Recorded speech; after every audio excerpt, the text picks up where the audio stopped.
Hello, this is Mr. Galley from GCSE English Revision Pod with a quick message for you. If you want even more English Revision Pod in your ears, you can now subscribe to our premium service, GCSE English Revision Pod Plus, where for the price of just over £2 a month, on top of all the amazing free episodes which will continue to be free and there for you to use, you can also get a selection of amazing bonus episodes on things like Macbeth, A Christmas Carol, Romeo and Juliet, and all your favourite topics covered in the depth and detail that you are used to. If you are interested in getting even more GCSE English Revision Pod, all you've got to do is click the link at the top of this episode description where you can subscribe to GCSE English Revision Pod Plus.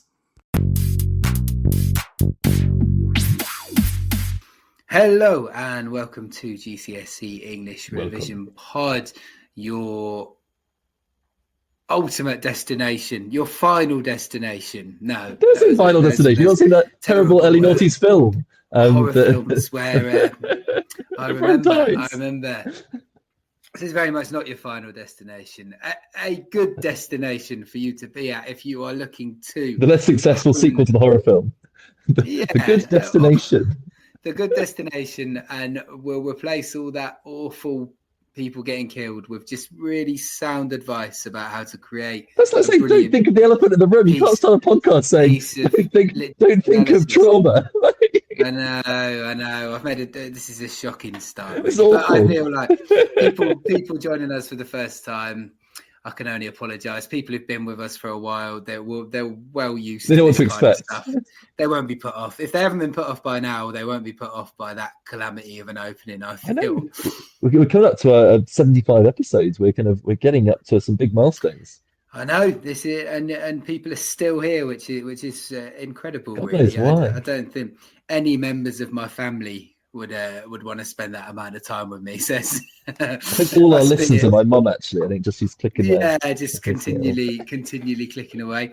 Well, today, as ever, we will be approaching a GCSE style question around a GCSE text. We will take you through how we would write a essay response to it in about the amount of time that you will have in your exam. We also, as always, have created, Mr Forster has created a handout which can be accessed through the description of this episode. If you click on that link, you can download the handout. You might decide you want to pause it after we've set up the question, have a go at it yourself, write an essay plan, write a complete essay maybe, and then listen to us afterwards. So you get sort of immediate feedback, or you might just want to listen while following along with the handout, or you might be doing something else completely and just want this revision in your ears as you are in the gym or out for a walk or whatever you might be doing. There's lots of different ways you can use it, Mr Forster. You're just describing how to use a podcast there to everyone.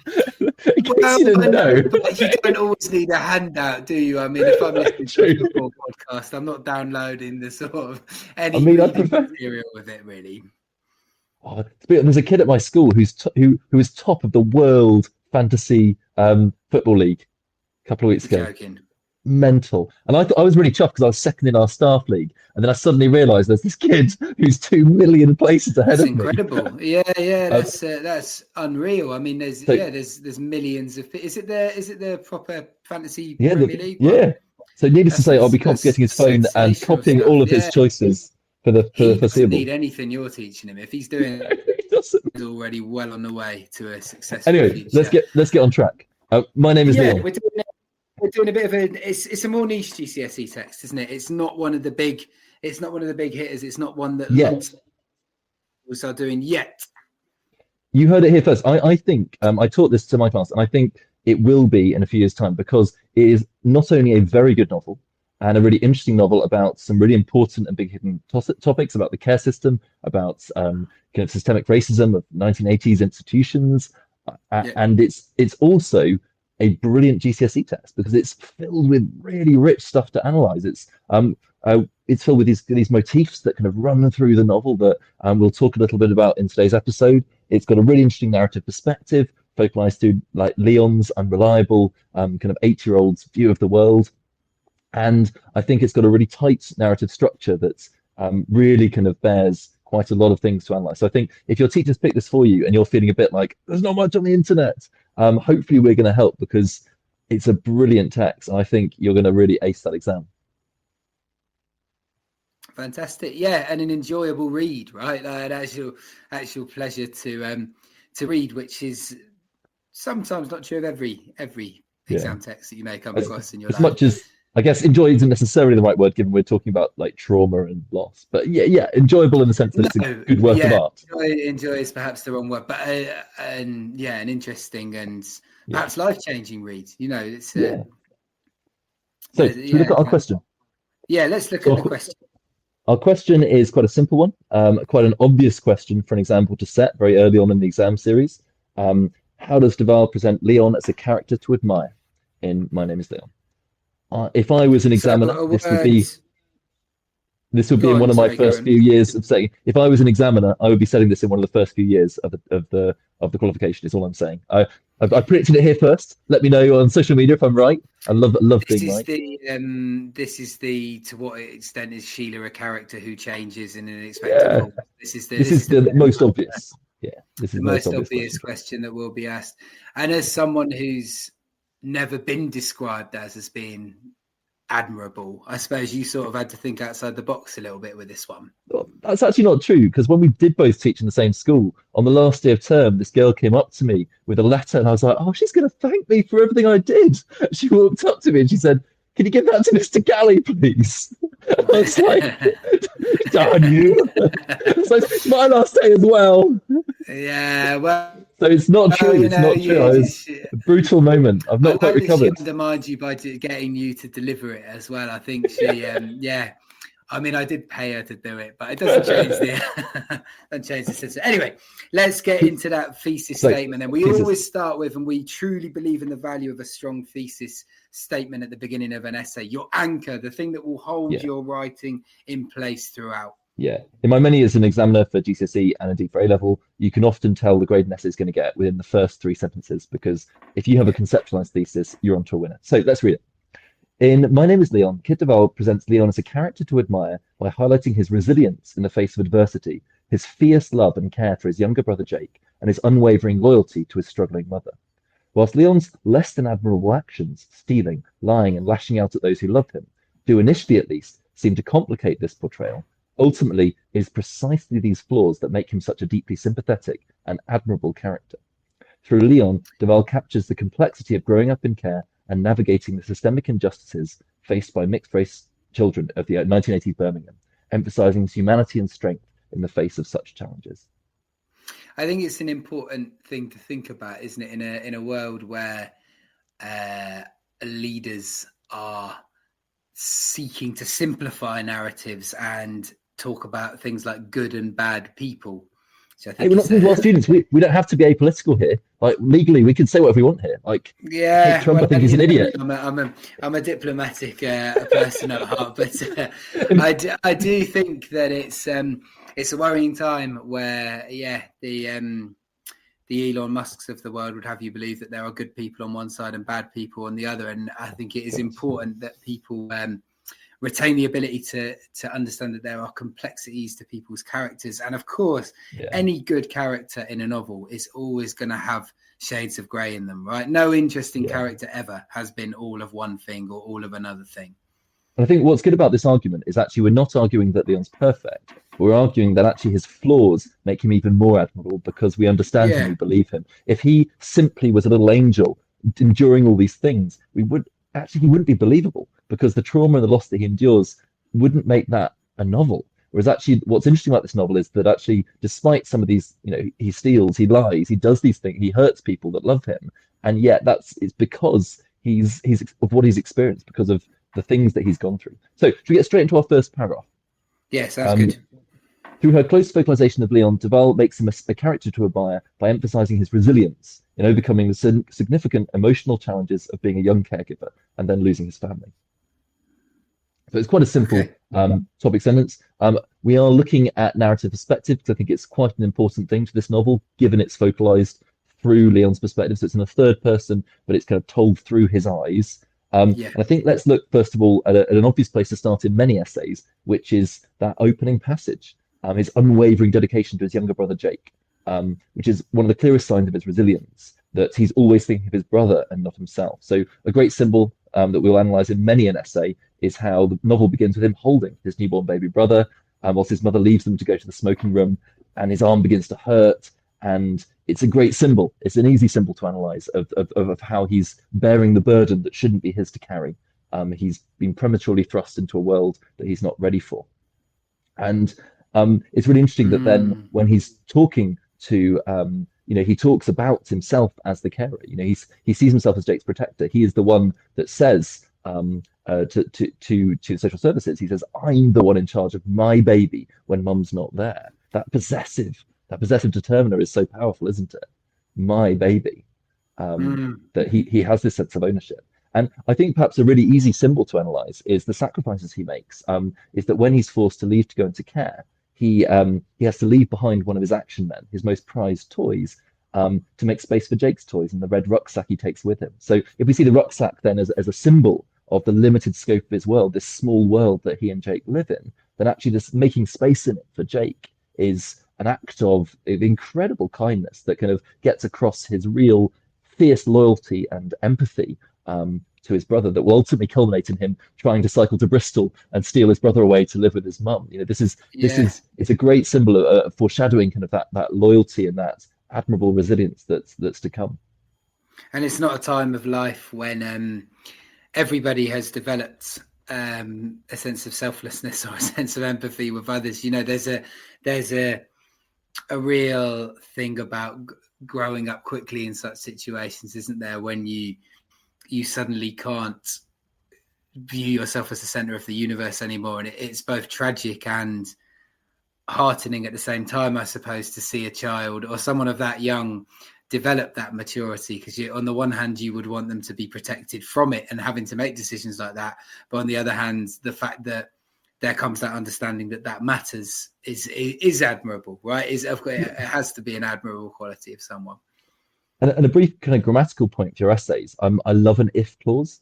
They can be really helpful for unpicking kind of that nuanced analysis. If we see his rucksack as a symbol of, we can be tentative in our explanation. We can say, then this is how we see it. But I think it's a great place to start, perhaps. I think just to finish off this paragraph, it might be worth thinking about the kind of structural irony in the novel as well, in the way in which, because Duval focalizes Leon's experiences of the care system, and Leon rarely says anything about having been in the foster care system before, it's quite interesting in chapter 12 when we learn from one of the social workers that actually Leon has consequently spent several short periods in various foster care short-term placements.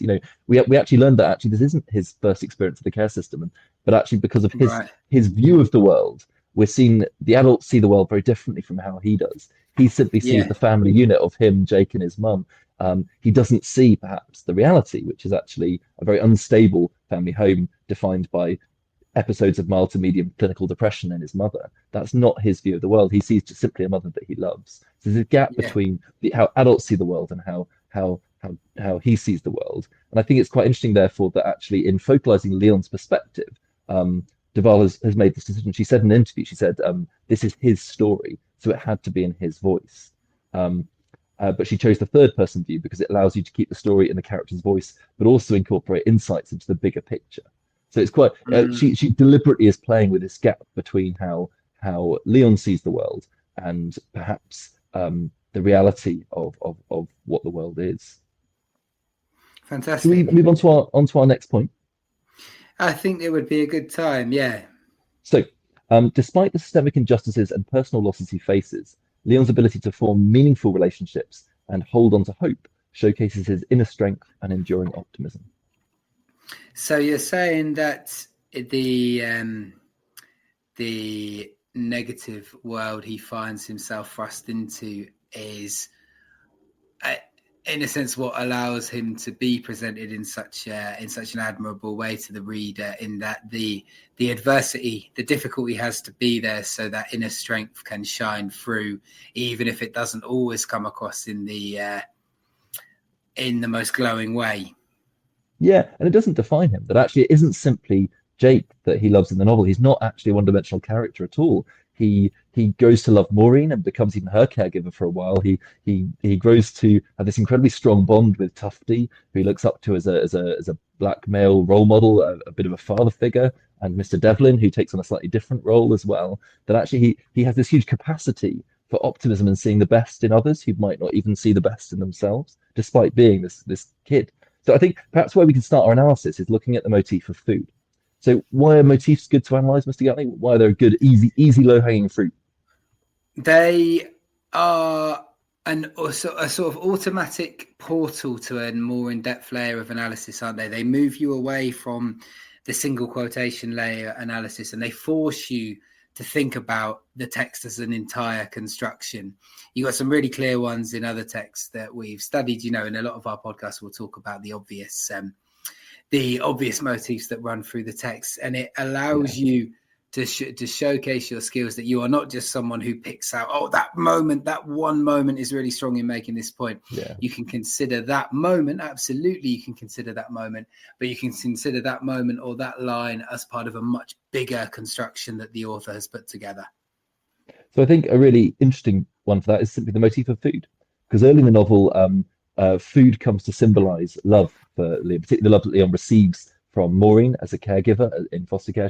On the first night with her, he's given biscuits and bacon sandwiches, and he associates her house in chapter 6 with the smells of sweets and toast, and her fuzzy red hairstyle that's like a flaming halo in the sunlight. It's interesting that as she brings food, she's described almost angelic in this language, as if she's this figure who's perhaps sent, some supernatural being sent to help him. And yet it's interesting that when Maureen then becomes ill, he again assumes that role of young caregiver, and he brings her breakfast, and he gets the ambulance. He takes on that role, so that the food it's reciprocated. That kind of love that's given to him early on is reciprocated, which we might want to then talk about also his connection with kind of Tufty and Mr. Devlin. So this is a slightly different kind of relationship. It starts off as a kind of idolization, which seems to stem from an absence of strong male role models. He describes Tufty being like a warrior, like the Hulk. Two interesting similes that show his desire for this kind of masculine strength. And he's initially impressed with Mr. Devlin's Knitsune, his large knife that again, and what he takes to be a real gun in Mr. Devlin's shed. So early on, what his attraction to both men is actually the way in which they seem real life manifestations of his action men that he so loves playing with, this world that seems where violence seems perhaps to be the answer to get what you want. But actually this changes and they become genuine connections. So Tufty calls him Star, and he very much is, he forges a real relationship with both men who come to kind of nurture, and it's this mutual relationship. He's given a plot at the allotment, being gifted the small patch of the planet, Tufty calls it. But actually, this gives Leon a sense of ownership and a space for healing.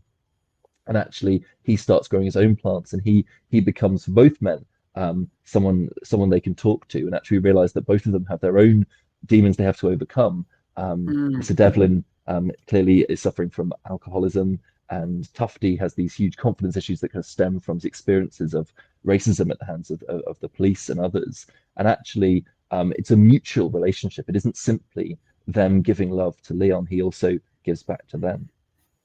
So you could make the argument from what you said about it before, that his early experiences in life, you would have forgiven him for not being able to form deep and meaningful relationships with people, and perhaps being quite self-serving in the way he approached relationships. But actually he does look at the deeper elements of people, and he does consider the give and take in a relationship, and he's not someone who's just out for what this person can give to me. He is looking for the more significant connection than that. And a great symbol of this is just the final page of the novel. We spoke about this in our other podcast that you might listen to later. But actually, he takes a packet of take a chance seeds. He covers them with soil, and he embraces the uncertainty of the future, giving them the nurturing care that's been given to him. There's a sense of the care that he's been given being passed on, and the sense that actually the seeds here are a symbol for all of the good he's going to do in the world to others, in spite of what he's endured. So I think perhaps our final point, we have to acknowledge the counter argument, which is while Leon's actions such as stealing, lying, and lashing out may seem less than admirable, they reflect his emotional struggle and the difficulties of growing up in an unstable and unjust environment. This is this is an interesting point to get into, of course, isn't it? And it is it comes back to what we were saying before about we sometimes live in quite a judgmental world, particularly the way the media presents a lot of people within our world, and it is often easy to stand in judgment over the things people have done and not appreciate the reasons that those things happened, or the complicating factors around them. And it's the reason we don't have one size fits all prison sentences and punishments, right? The reason our justice system takes into account the extenuating circumstances around someone's life or whatever it may be is that deeds are not actions that people do. Deeds are not one size fits all. They are not these things that are easily definable sometimes. And to not consider the context of what someone does is to perhaps view the world in too simple a way. Yeah, and so I think maybe what we should look at is we should look in this paragraph at some of the things that he does do, and then we'll evaluate actually how in spite of what they are, they make us actually care for him more deeply, I think, and make him a more admirable character. So, for example, his reaction to the social worker's report about his mother, he when she's out the room, he dribbles the soggy biscuit from his mouth onto the papers, a brown sticky mess with crumbs in it, and then he puts the papers back in the bag. It's a childlike act of rebellion, but it symbolizes his inability to articulate actually what is a really complex feeling of loss and injustice that he's encountering. He doesn't have the words for it, so all he can do is dribble soggy biscuit. It's actually an act of pathos rather than anything. And let's face it, it's not particularly kind of bad in the grand context of what happens to him. But perhaps more when Jake's taken away in chapter 10, he rips apart the room, Maureen's room with his foster carer. He piles blankets over his head. He sits on the mess he's made, and he sings until all the space comes back into his chest. It's interesting that he sings the music to the baby program that Jake used to watch. So his kind of act of destruction, therefore, is inherently kind of linked to the loss of his baby brother, the baby brother who's been taken away by a care system that doesn't care for him because of his racial identity. And so the violence that he does, and Maureen recognizes that she doesn't berate him for what he's done. She gives him biscuits, which again, we said in the novel comes to symbolize that act of love. She recognizes his actions for what they are, and as do we. Likewise, Sylvia's bathroom he destroys in chapter 28 when he thinks of Jake. Again, an act of destruction against those who are caring for him, those that care for him most deeply, is simply this kind of example of a child enduring such awful things and lashing out at those who love him and those who protect him because he has nowhere else to turn. And perhaps then we should look then at the zebra, his social worker in chapter 24, who kind of recognizes that she brings up Leon's negative behaviors almost as a mouthpiece for us. And she says, lying, answering back at school, taking things belonging to Sylvia. She confronts him, but then she says, when he kind of, she sees it for what it is, a symptom of what he's been through. And she says, I know it's hard, Leon. And then she turns to the window and says, fucking hard. Like, using that intensifier, I think, is so interesting because, of course, it breaks entirely the expected schema for language we'd expect a social worker to use. It's entirely inappropriate to use a swear word with a young child. And yet it's indicative here of that kind of genuine feeling of injustice that she feels on Leon's behalf, that she recognizes that what she's berating him for, all of these actions, are entirely understandable. And she speaks for us too, I feel. She's the mouthpiece for the reader here, that we understand and we get it, that this is why. How possibly could we expect an 8-9-year-old to act in the face of such loss and such trauma? It's entirely understanding. And we see this, I think perhaps the most moving moment of this is his kind of cathartic outburst to Tufty and Mr. Devlin when he's confronted for stealing Mr. Devlin's carving of his son. He threatens both men with Mr. Devlin's pruning knife, and he says, no one cares about me. No one cares about my brother. I've got a baby as well. He's my baby. I can't see him. I keep asking and asking, but you only care about yourself. Everyone steals things from me. So again, it's him hurting those around him. Mr. Devlin loves it, but he steals from him because this is the only thing he can do. Everyone he feels is stealing from him. So it's a great it reframes all of his actions, and we realize that all of these things that he does wrong, perhaps, are simply indicative of what he's endured. Um, and it's therefore interesting that he does come to this real, despite his initial idolization of violence, his attraction to the Kitsune, his fantasies about being like an action man, shooting people with the gun up to eye level, and despite the fact that he threatens a policeman, in the culminating moment of the poem, when he confronts the police, the novel, sorry, when he confronts the policeman who threatens Mr. Devlin and Tufty, what he says is that he's been growing things on the allotment, and then he quotes Tufty's poem, "We are not warrior, we have dignity and worth." That actually it's poetry and growing that are the ultimate things that he's learned, the ultimate things, the ultimate weapons he uses to confront injustice and to confront racism. And it shows this kind of powerful message of how admirable he is, because in spite of everything that he's endured, this is what he's become, this figure who these things that he's learned he's now using. So I think really to kind of conclude, sorry. Well, just saying, to target those top grades, that is always what you need to do, isn't it? Whatever the question may be, you need to find the nuance within it. If it's about an admirable character, well, what is admirability? What does it really mean to be admirable? And what are the interesting things we must consider when weighing that up?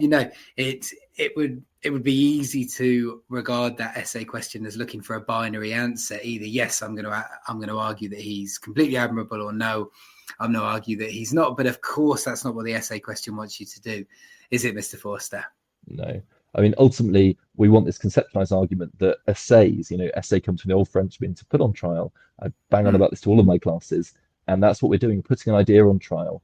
And we're concluding that actually, yes, we admire him, but not simply because he only does good things. We admire him in spite of the bad things that he does, because how can a kid endure that and do anything differently?